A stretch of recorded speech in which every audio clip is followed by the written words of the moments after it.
This week we're going to begin reading Alan Paton's Cry the Beloved Country.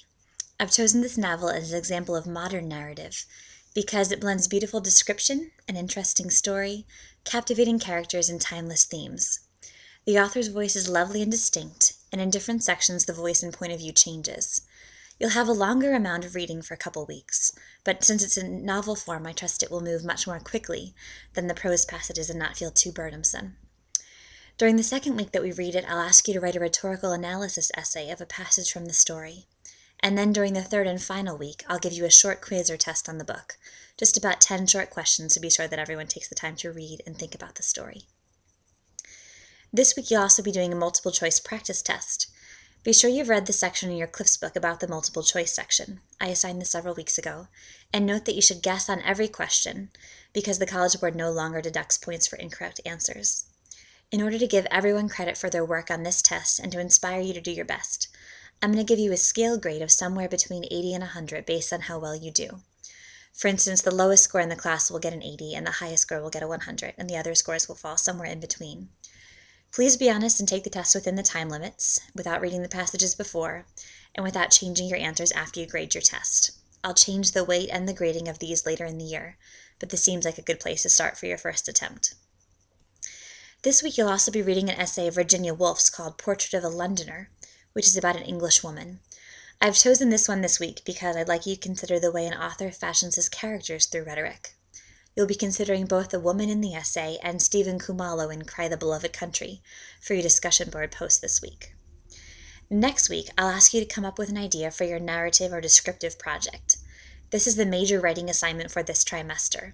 You're going to write a fictional story that's a retelling of another work or a descriptive account of an experience. I want you to start thinking about a concept for your project now, so I'm going to give you details for the project so you can plan ahead. The project is a major project and counts for 30% of your overall grade, so 10% of your year's grade. This project can go one or two ways for you, whichever you choose. You can either write a narrative retelling or a descriptive essay. For the narrative retelling, what you do is choose a story to tell, like Chaucer did with his Canterbury Tales.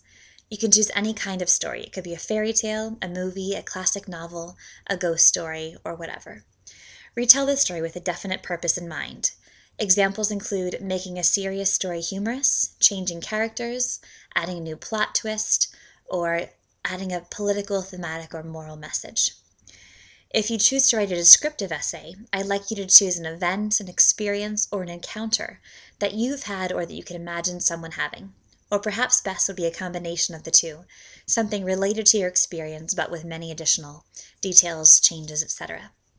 Rather than focus on plot, this piece should rather be inclusive of detail, impression, and mood, though it can certainly have plot elements present.